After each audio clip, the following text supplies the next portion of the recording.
Kathryn Bigelow has never been a director to shy away from tension, especially in recent years, with films like her Oscar-winning The Hurt Locker, Zero Dark 30, and Detroit. The ticking clock and rising uncertainty have been central to her work over the last 2 decades, all in films that address the politics of the time. In doing this, Bigelow's films have felt urgent and powerful, an anxious response to our present times. Bigelow's first film in 8 years, A House of Dynamite, seems right in her wheelhouse, and while Mark Boal wrote her last 3 films, her latest comes from Noah Oppenheim, writer of Jackie and The Maze Runner.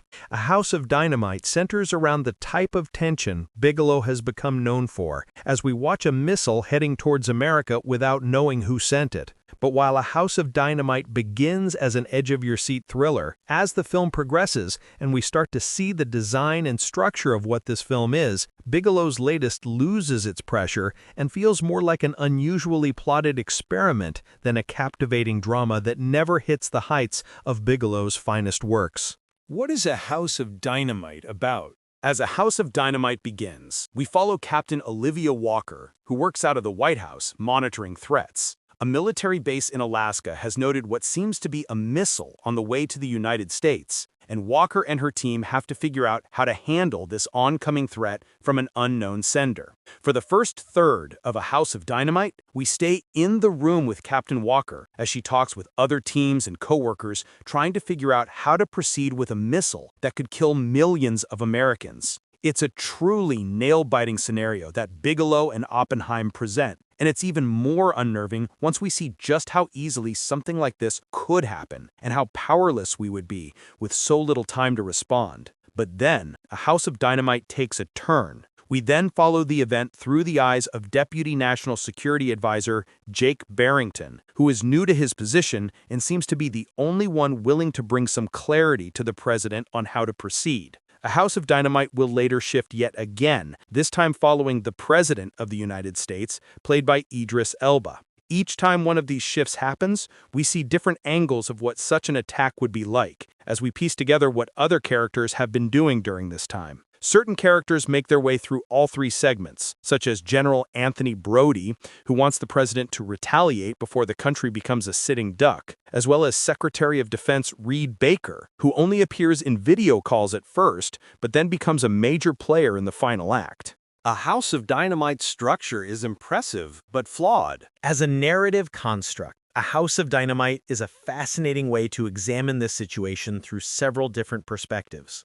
Essentially, seeing the same story 3 different ways gives us more information each time and fleshes out the details surrounding this haunting moment. It's a technical marvel for editor Kirk Baxter, who has previously won Oscars for his work on The Social Network and The Girl with the Dragon Tattoo, as he interweaves all of these characters and their stories into one larger narrative. By the time we see all the pieces come together in the final telling, it's truly impressive how all these elements work as one. However, in trying this experiment out, A House of Dynamite sacrifices a compelling story for its unusual formation. The first time we watch this story play out with Ferguson's Captain Walker, it's some of the most intense filmmaking put in theaters this year. But once the story starts again, then yet again, and you start to predict where this story is going, A House of Dynamite's concept begins to wear thin, with each new variation watering down its impact. By the time you realize Bigelow's film isn't going to present any sort of third act or answer to its biggest questions,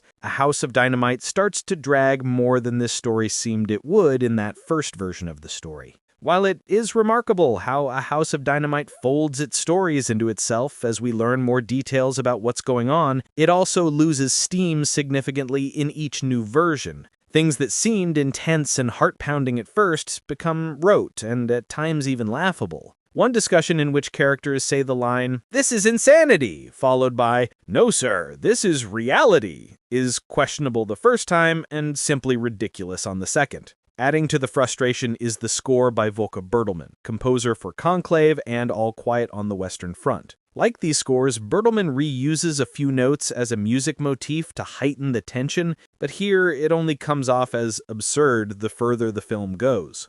A House of Dynamite both impresses with how each new telling fleshes out this story even further, yet also manages to get progressively frustrating and ludicrous with each new version as well.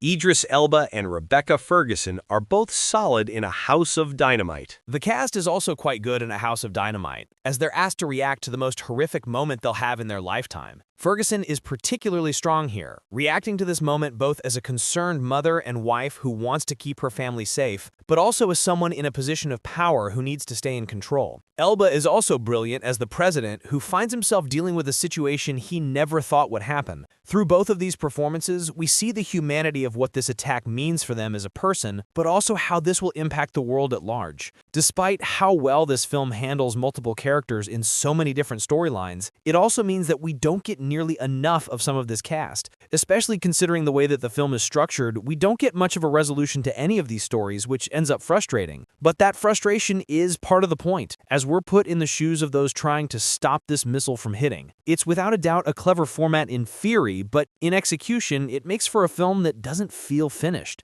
By the end of A House of Dynamite, we're not frustrated by the lack of answers or conclusion, we're left frustrated by how fragmented and incomplete the story we've been told is. As it tries to make its format work, it quickly loses its tension and urgency, feeling more like an exercise in exploring what such an incident would realistically look like in our world. A House of Dynamite begins explosively, but unfortunately it ends up fizzling out. A House of Dynamite comes to theaters on October 10th before its release on Netflix on October 24th.